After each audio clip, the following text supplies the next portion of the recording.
Our memories define us. They shape who we are.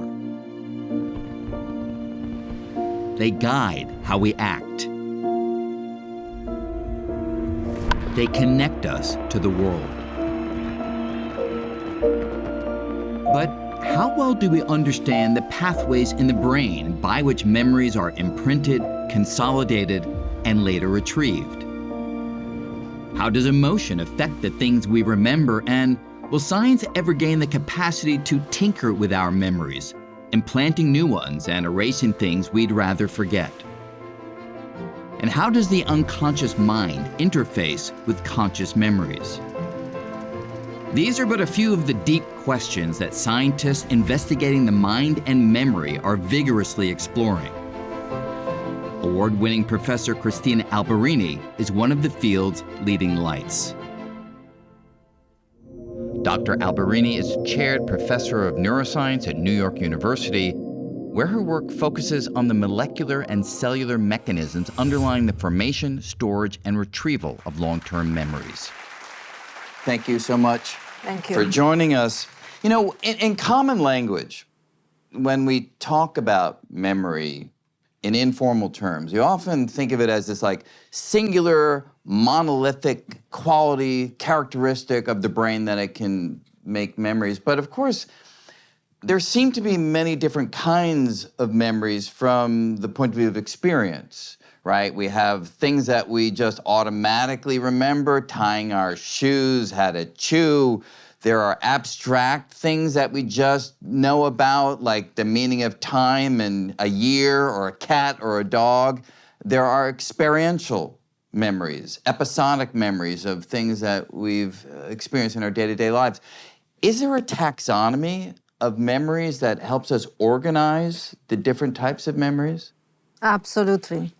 There are ways to distinguish memories and classify them. For example, according to the duration. We have short-term memories and long-term memories, and we all experience that.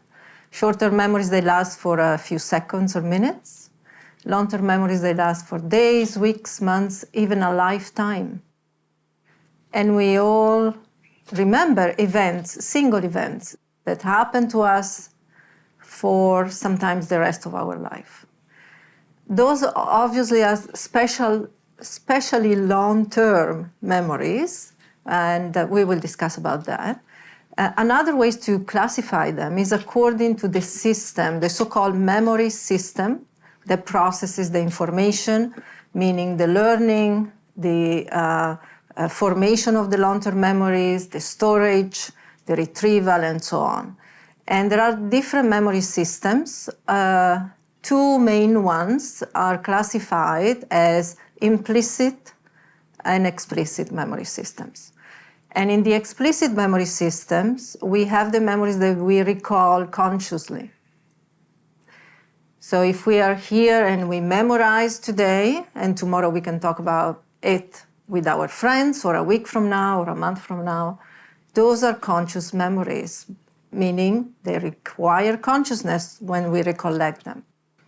Those are part of the explicit memory system. In those, we have autobiographical memories. Mm-hmm. We have spatial memories. We have episodic memories. And part of those are also the semantic memories, conceptual memories, memories of some abstract concept. Right. So when I say a dog, you all know what I mean, but you are not thinking of one specific dog. Perhaps you think about one specific dog in an episodic type of memory, a memory of an episode of your life, with those details, that specific dog in that context, and so on. But the concept of dog, which is an abstract concept, comes from learning and is memorized. So those are also different type of memories, also belonging to the explicit memory system. Then we have the implicit types, and in those we have many. I'm not going to go into all the classifications, but the general definition of implicit memories is those memories that when they are recalled in an automatic way, without consciousness. So we just, for example, the memories of how to do things, how to tie our shoes, how to ride a bike, and so on and so forth. So those memories are recalled in an unconscious way. They're automatic. We do those actions automatically. So that is one of the major distinction between the different types of memories according to memory systems. Memory system means the system that in our brain process those type of information in terms of learning, storing the information, recalling the information, rearranging the information in the present in order to change, update the memories. We constantly update our memories. So we're going to dig a little deeper in just a little while, but before we do that, just from a more overview sense, I think everybody can understand the distinct kinds of memories that you just alluded to. How well do we understand the way the brain processes the information that must be distinct, presumably, for these distinct types of memories? Do we understand each pathway well? That's a very good question. We actually don't know. The mechanisms, and now I'm talking about referring more to the biological mechanisms, so cell biology, molecular biological mechanisms, genetic mechanisms involved in these memories. The studies at this level are quite young. They started in the late 80s, early 90s, last century. So we're talking about 30, 40, 50 years, if we consider really the very, very beginning. It's a very young field. And during the first 10 years, it was very difficult to get to identifying what are the molecular mechanisms of long-term memories. And so what the field has done is to use very simple systems, invertebrate systems, like a sea snail called Aplysia californica, or the fruit fly, Drosophila melanogaster. Those are two systems that have been very useful to inform us in terms of the genetics and the molecular mechanism of memory from the very early days.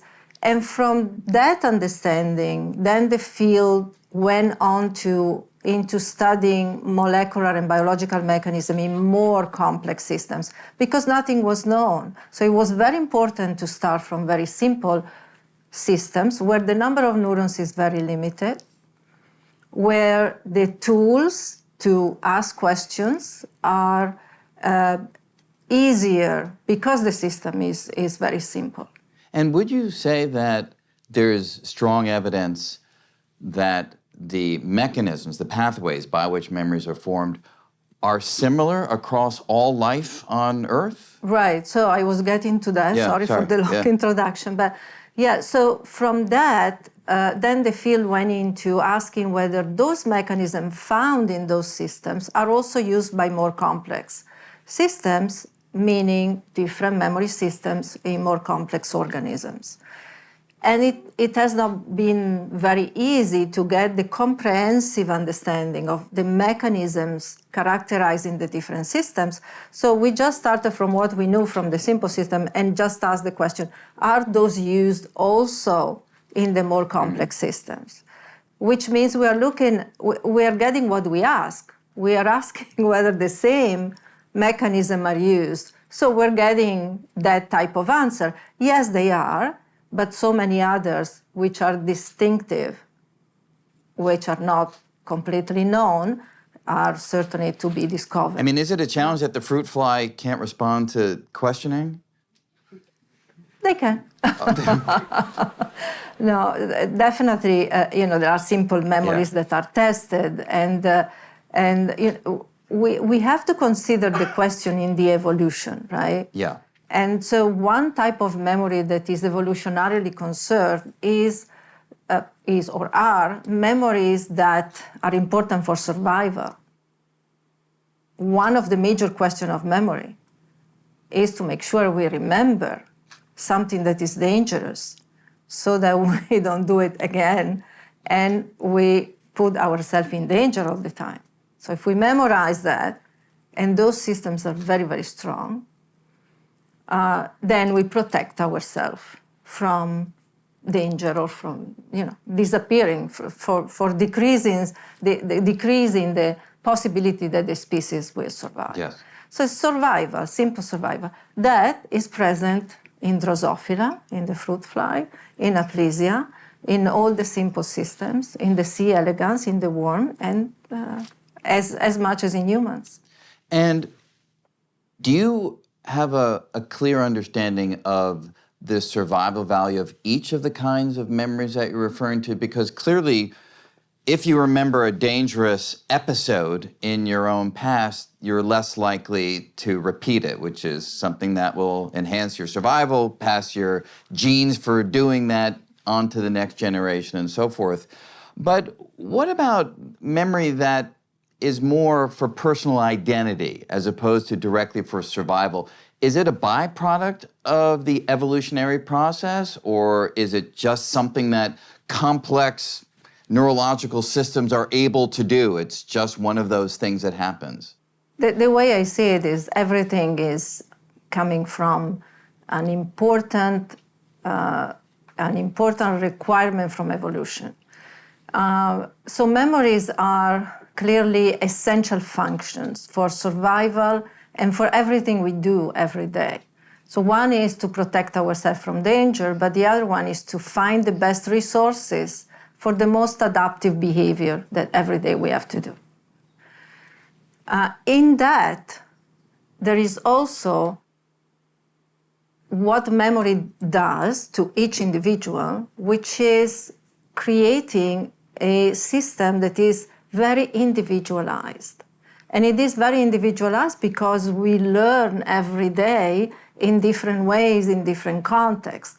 So why this individualization is important in evolution is that if we are transported in another place, in a different context, where we have to adapt to that context, and we're going to do that through learning, we have to be able to do so. So in other words, we are who we are because of our memories. Memories in the large sense, implicit and explicit types. Memories that change every day, that change according to the new experience. So we have a lot of storage of information, recall of information, and then new learning in the context of what we have learned. And this happens throughout life. Just think for a moment, what will be your life without memories? It cannot exist. Simply it cannot exist. So it's an essential function, but it works in a way that every day we are learning something new and we place that new information into the history of our system. And that is the memory, meaning the storage of information. And of course, there are pernicious diseases which rob us of memories. Do you think of those at all in an evolutionary sense? Because after all, if memory is evolutionarily part of our strategy for survival after we pass the age of reproduction, the disintegration of memory should have no impact, and then why would the body waste energy on preserving these memories when it doesn't need to preserve you for survival any longer? Is that a useful way of thinking? Yeah, and I don't have the answer for that, right? Because if we think about evolution and survival, after we reproduce, what's the use of it? But I would think that the use is to help the group, the species, to be in a better adaptive context. So this, and this is, there is no real proof for that, but logically, we can think that in groups, we create conditions that are more adaptive or can resolve certain problems that we face in a different way than just the individual would do. Sure. So that would be my answer. Yeah. And it's important to think about memories throughout life at different ages because they're different.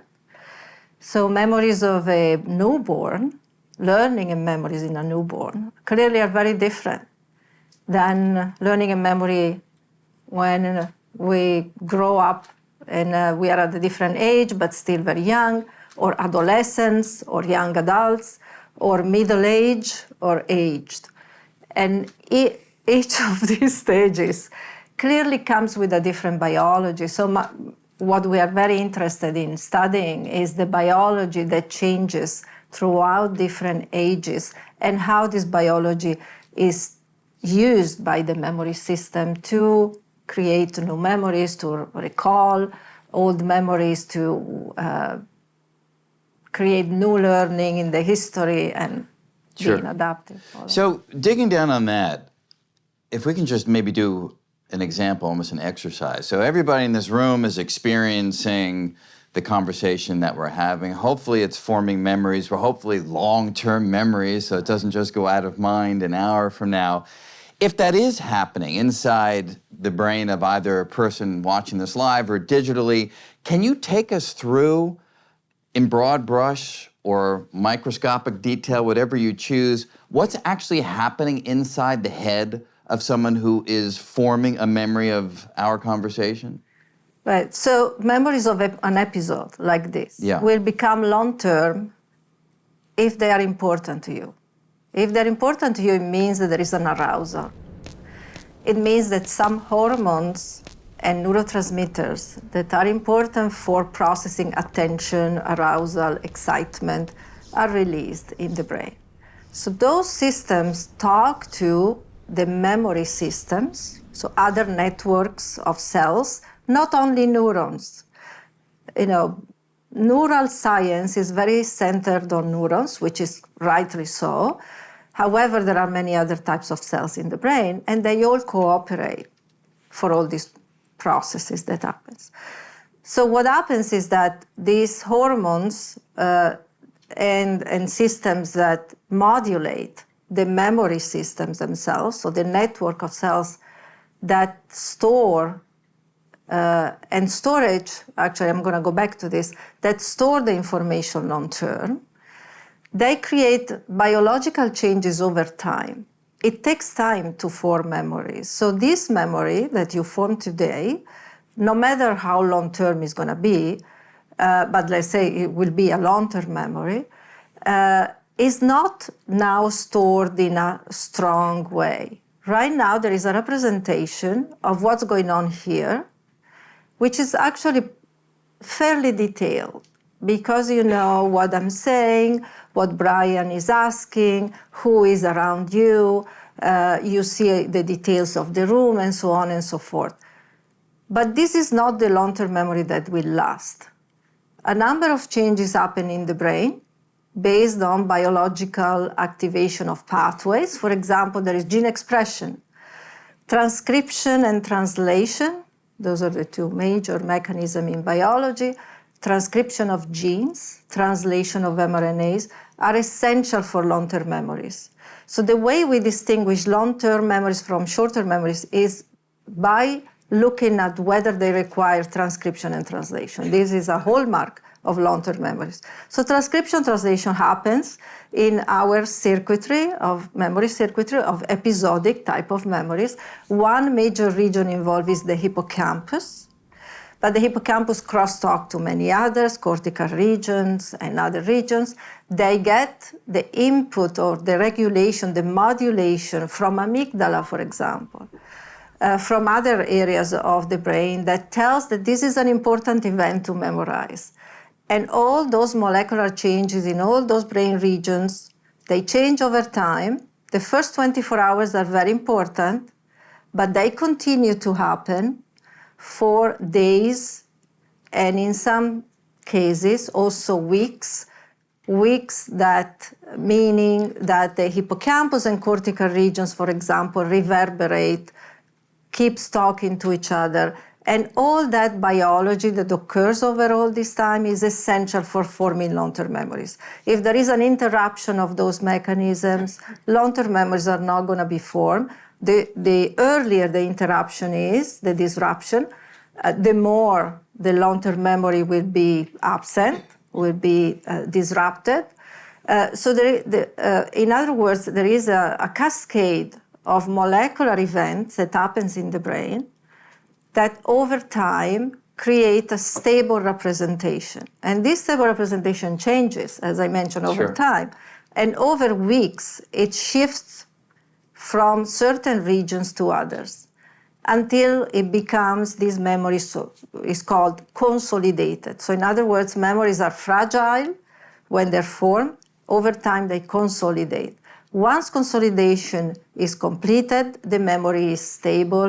And if we try to interfere with the molecular mechanism, there is no effect anymore. The memory is. Now, you mentioned transcription and Remains. translation as Yeah. a vital part of going from short-term memory to long-term memory. And so that's the production of certain proteins, presumably.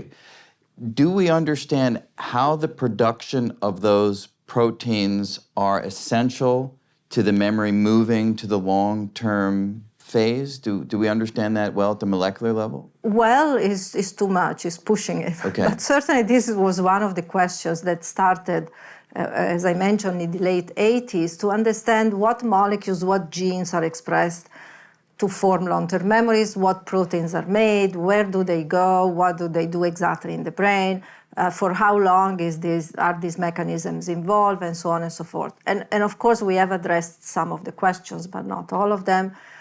So there is this cascade of gene expression. So a number of genes are transcribed and then translated into proteins. There are also many other levels of regulation, chromatin changes. Of course, when there is gene expression, there is also chromatin changes. Mm-hmm. And also the transcription of RNAs that are not translated into proteins but regulate a number of steps. So there are so many steps at the biological level that converge into a cascade of mechanisms. My lab, as many others, have focused on which transcription factors and genes are transcribed in the brain, in these brain regions, which are required for long-term memories. Right. And many others have looked at the translation of this mRNA. So we and others, of course, have identified a number of mechanisms, of pathways that are essential for long-term memory formation, long-term memory storage, as well as whether they are re-involved when we recall memories. That's another interesting Well, I wanted to ask you about that memory because process. from an experiential standpoint, just anecdotally, when I've wanted to remember something long term, even when I was a student, what I would do is 15 minutes before the next lecture, I would review the previous lecture. And I found just by reimagining and rethinking about the material from the previous, it just stuck in a way that was more potent for me than cramming it in at the end. And when I have to, give some kind of presentation, I want to remember this or that, I find just a little 10-minute reminder every single day is what makes it go from short to long. Is that consistent with your understanding of how long-term memory is formed? It is. We have studied what recalling memory does. When we recall memories, of course, is, intuitively. We recall memories because we need to do something. We need to make a decision. But what happens in the memory system and why is this recall important? Yes.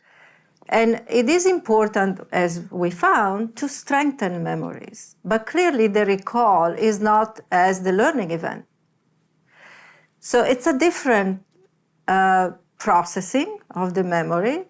It's not exactly strengthening completely the memory that we originally had in the learning event, but we recall, and perhaps it's a partial recall, and that is strengthening the memory. This is also what we found. But when this was studied in terms of molecular mechanism, it became very interesting because, so as I mentioned, long-term memories require gene expression.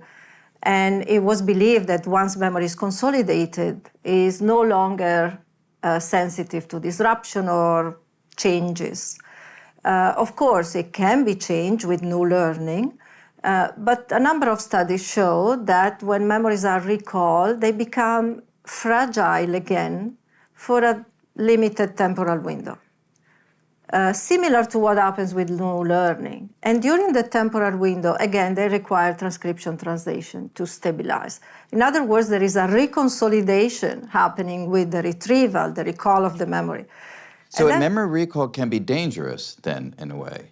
This doesn't happen with all the memories and all the time, but it happens. Yeah. And so it can be dangerous, right? So why should it be? If it is dangerous, why actually does it happen? Nature doesn't work that way. It happens because with that fragility, we can actually strengthen the memory. So it is a way it's to like a trade-off. strengthen the memory. It's a trade-off. You go into a danger zone of modifying or losing the memory, but the upside is by undergoing this process, you strengthen it if it survives. In most cases, you will not lose it. You have to interfere in order to lose it. In other words, new learning could do that, could interfere. And this is why memories are not precise, because constantly we recall memories. We have some new learning coming in, and also decays of memories. Forgetting is another process of memory, of course, very important. We need to forget. So all the combination of these creates the way memories work, but they cannot be precise because we constantly change them. So another way through which these recall-dependent changes work is to incorporate new information into the old representation. So we recall, and now we associate something new to that. So this mechanism or process is called reconsolidation. It has been studied quite a bit. It generated a lot of interest, particularly if we want to think about, for example, diseases like post-traumatic stress disorder or addiction, where the memories are very strong, memories of trauma, and they're also very distinct, right? They're distinct from normal memories. Post-traumatic stress disorder addiction, the memories of how the substance feels is very much connected to context. People who are addicted relapse when they go back to the old context because the memories of it make them relapse.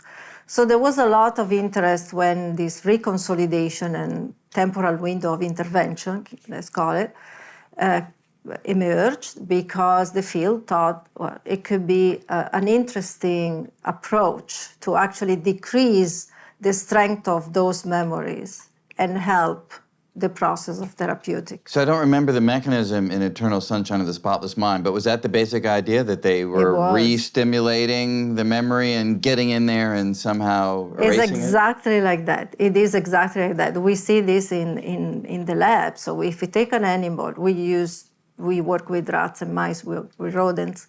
We take an animal, they learn something, and then we make them recall that memory. And during the temporal window of reconsolidation, we intervene with, it can be in different ways, to interfere with the reconsolidation process.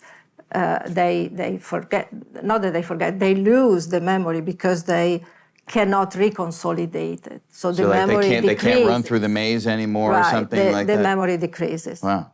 Now, you also made reference to emotion being an important part of long-term memory formation. So, and I don't mean this to sound facetious, but I'm actually wondering. So, if I'm studying general relativity, I'm at my desk, and I'm usually pretty calm as I'm going through the ideas in the equation, say, but if I was to somehow be much more excited and emotionally disturbed or in some frenzy state, is there a better chance that I will remember the material in a long-term way? For sure. But we know that, right? Even caffeine, right? I don't want to mention other stuff. No, feel free. We already have these examples throughout, many years. We know that. See, I would have always thought caffeine or artificial stimulants were viewed, and I'm learning in this conversation, they, to me, were just focusing your attention more fully because you're more awake. but not because you're emotionally aroused. No, but attention is one way to increase the storage of long-term memories. The other is arousal, as you say. So is a similar consequence. Yeah. These hormones can increase. The biological changes, as I was mentioning, happening in the memory system, which lead to morphological changes. In other words, there is a physical change in the brain, in those circuitry that store memories. As my advisor used to say, I train at Columbia with Eric Kandel. Sure. Yeah. After an event, if you form a long-term memory, you have another wrinkle in your brain. And so just thinking about the wrinkles for a moment, if one is trying to enhance long-term memory, which I think many of us want to do. I mean, it's very frustrating. You learn something and then a week later you just can't grab a hold of it. What are the effects of other things like sleep or dreaming? Does that have an impact on our capacity to retain information? I mean, some people say study it just before you go to sleep in order that the brain can consolidate. Is that real? Is there evidence for that? There are evidence. The most, I think, interesting evidence for students is that do not cram. Because in order to form a long-term memory, the brain needs time. As I said, this is a process of biology that requires time, memory consolidation. If you go right after your learning with another learning event, another consolidation process is going to start. Then the brain is confused. You're not going to remember well which is the first learning piece or the second learning. And these experiments have been done more than 100 years ago, shown. Right? So that's called retroactive interference. If you go with a second learning event too close to the first one, the two events are not going to be remembered well in a separate way. So do not give time. Now, sleep is very important. That's very well known that if sleep or circadian rhythmicity is altered, consolidation is going to be impacted because those mechanisms of circadian rhythmicity and sleep, they work together with the consolidation process. The biology that I mentioned, all that cascade includes a number of modifications that happens through the circadian rhythm, as well as what happens in sleep, where the representation is replayed. So this replay is important for the consolidation. So if we disrupt, not the biology is part of these processes. If we disrupt any of these processes, and we can go with a biological mechanism or new learning or behavioral approaches, then we disrupt the ability of the brain to form long-term memories in the best way. Now, can we enhance memories? We can. We have found molecular mechanisms that can do that very nicely. One example we have in the lab is it's a small protein. It's called insulin-like growth factor 2, IGF-2, insulin-like growth factor 2. And IGF-2 belongs to a family together with another IGF, IGF-1, and insulin. But these three proteins, they have very different functions. And IGF-2 we discover to be regulated in brain regions important for long-term memory, like the hippocampus with learning, and to be required for long-term memory formation. In other words, if this production of IGF-2 that occurs in the hippocampus with learning is blocked, long-term memories do not form. So it's required. Can you do it artificially? Can you add? And then we add it. So you can deplete the system or you can add, right? So then when we added IGF-2, without interfering with anything else, just having the learning event, the memories were spectacularly more stronger and more longer lasting. This is in rats? This is in rats and mice. And these small peptides, protein can actually be injected even systemically, like insulin can be injected subcutaneously. We can do that with IGF-2. And we have these animals that have a super memory, very strong and long-lasting, significant effect. So then, of course, we became interested in studying memory enhancement in the normal animals, but also whether this could be a potential therapeutics for memory disorders. We have an incredible need for novel therapeutics that can work for memory disorders. And you've not tried on people? And we have not tried on people, but I started a company because the data that we have seen in the lab are you really taking investors in this company? I No? do. Okay. So this IGF-2 reverses not only cognitive impairment. So in the lab, we have tested aged animals, and the cognitive impairments related to aging is reversed. We tested models of neurodevelopmental disorders, like autism. Angelman syndrome is a genetic neurodevelopmental disorder. And these are characterized by cognitive impairments. So we reverse the cognitive impairments, but also the other problems that they have. And that was very exciting, but also surprising, I have to say. For example, in Angelman syndrome, they have motor problems in addition to cognitive problems. They have repetitive behaviors like autism. They often have seizures. And with IGF-2, we reverse all of these. So it sounds like a miracle, but there must be a downside, right? Exactly. So we started testing what are the downsides.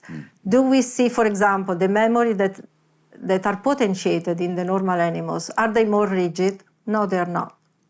Do we see any obvious side effect? We have not seen, but of course these have to be tested in a different ways if we want to go to people, of course. Yeah. So far, it's really very exciting what we see with this IGF-2, not only as a cognitive enhancer in normal individuals or normal animals, but also as a potential therapeutics for a number of diseases. So what do they have in common? Aging, for example, aging-related cognitive impairment with neurodevelopmental disorders.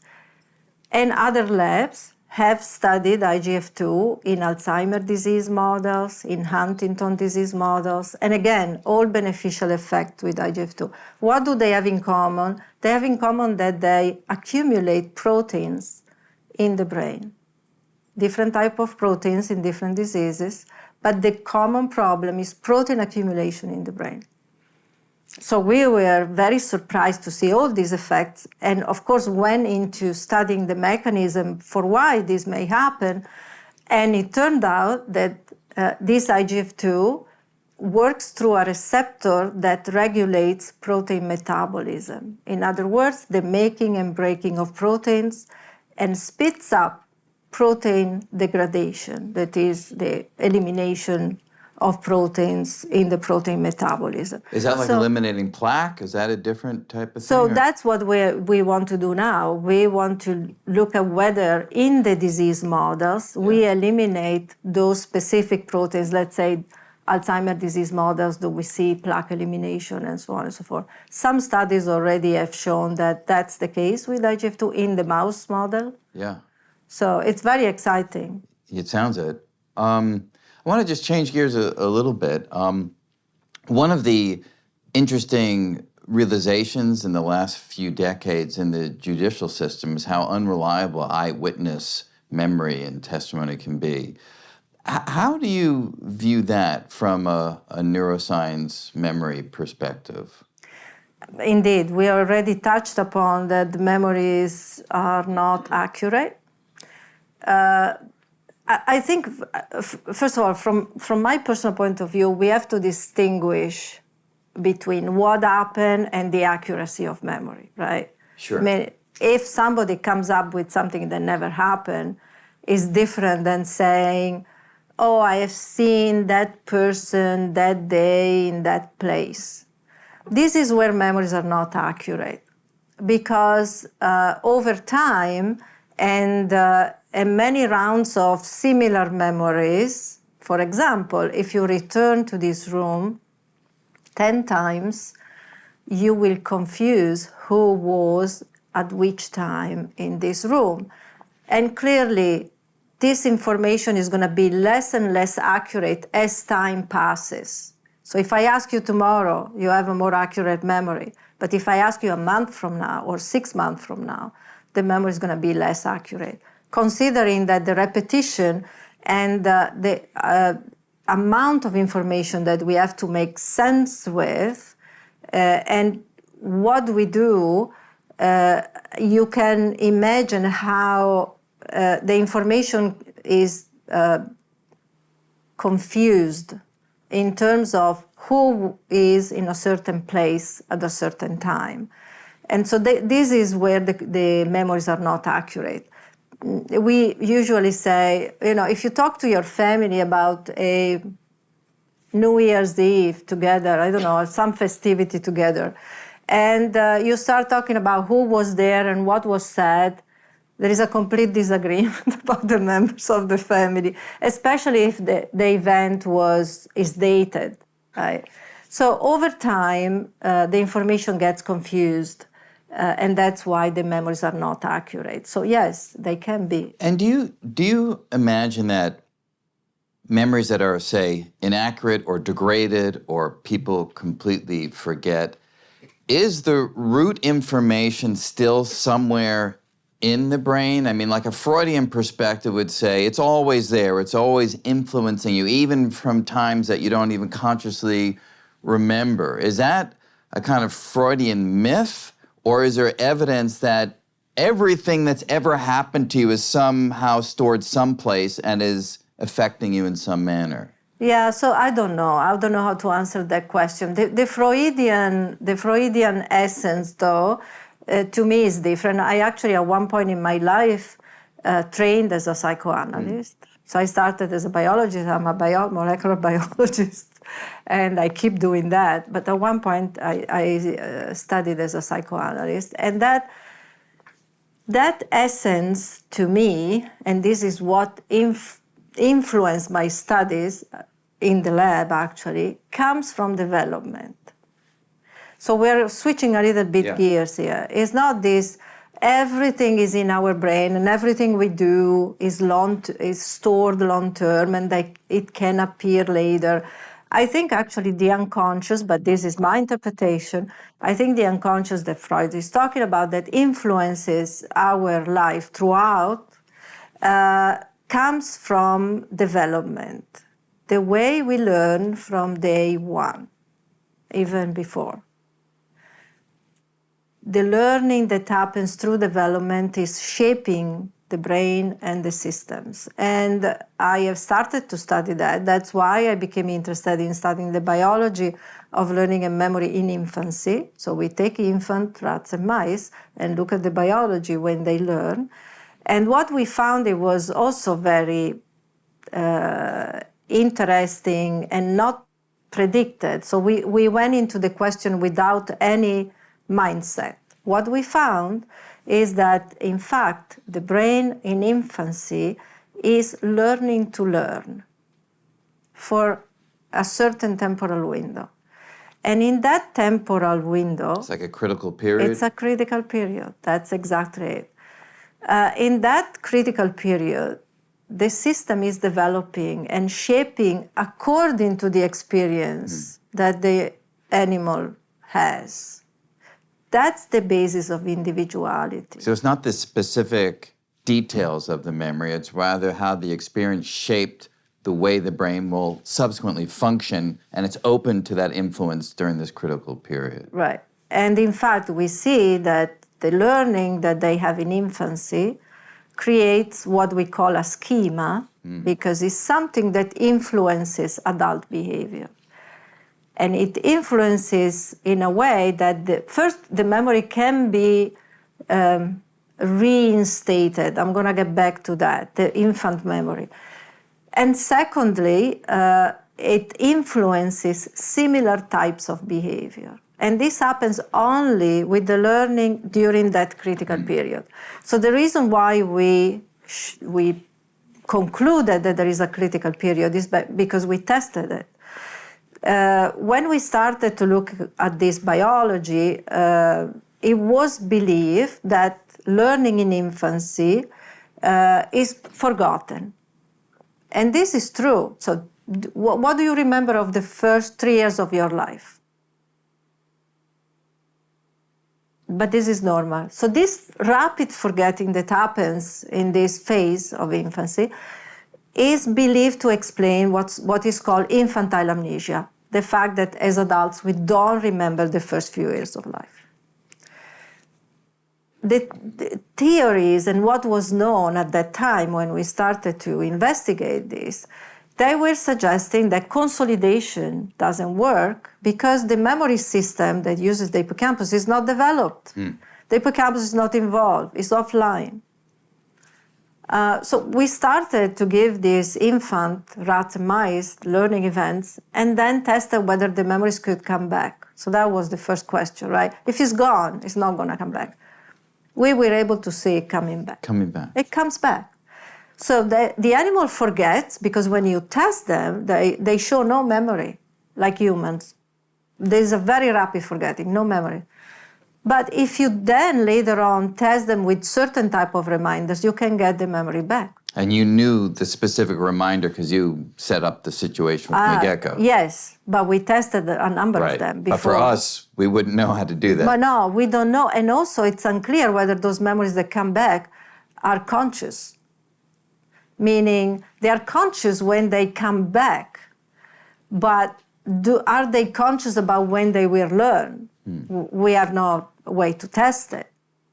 My view now is that those are implicit type of representation, implicit type of memories, not explicit. I see. That, however, later on, they are recalled, reactivated with some new learning or some reminder, and then they create the expression of the explicit memory.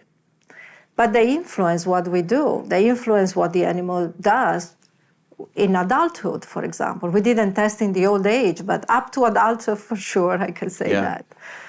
So the reason why we concluded it's a critical period is because we tested the biology of that hippocampi and found that molecular mechanisms that were identified by other studies in the sensory system as mechanism of critical period are used by our system, the memory system, to form these long-term memories that are not expressed, but they can return and they influence adult behavior.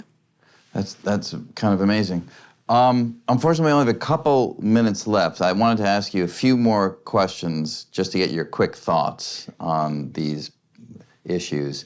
I think many of us have had the experience that music is an incredibly powerful way of bringing us back to an emotional state at some earlier time in our lives. Do we understand why music has that capacity? Here is out of my expertise, but there are groups studying music and how that influences brain activities and how that influences why we have this very strong recall with emotion is because music is a cue, and that is processed by amygdala. So there is a representation that is directly linked to the emotional systems, basically. Okay. But more than this, I cannot really say because it's not what I'm studying. But yeah, there are several studies going on with it. So another question that may fall into that category, if you don't mind. So some of the greatest literature has explored human memory in various aspects and approaches. Is there a book out there that you consider to be one that really, in an artful way, captures the wonders and mysteries of memory? Is there anyone that comes to mind? Unfair question. So No, I would not even mention any because there are, I would say there are several from different angles and different ways. Yeah. Sure. And a final thing. The world is extremely excited about artificial intelligence now. And, you know, it's a wide open arena, but do you see those developments interfacing or intersecting with the kind of work that you do on the natural version of intelligence and memory? They're already working together. Yeah. So artificial intelligence is very much involved, for example, computational work is very much involved in understanding now all the types of mechanisms that are active in certain brain regions and how do they change and so on and so forth. So data analysis, because a lot of approaches now, they are not looking at single mechanism, they are looking at the comprehensive pattern. So this is where computational comes in. There are other ways to manipulate brain circuitry. Again, is engineering certain mechanisms and creating artificial tools that can change the circuitry in the brain and therefore behaviors. These are just two examples, but there is a lot also done in terms of theories. That hopefully will inform experimenters how to test new questions about understanding the mechanism of memory. And can you imagine, just oblique to that but resonating with it, will there be brain-machine interfaces that enhance human memory? Is that a direction that you see bearing fruit? I don't know. I mean, in theory, yes, but I don't know how easy that will be. Because biologically, considering the biology of it, which is where I come from, the brain constantly changes. And this adaptability to whatever change comes in the environment is very difficult to recreate in a machine. So we can create circuitry, we can plug in a number of information.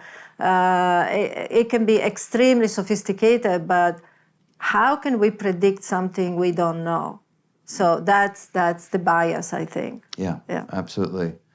Well, it's been a fascinating conversation on memory across the various forms of life with that capacity. Thank you so much, and please join me in thanking Cristina Alberini. Thank you so much.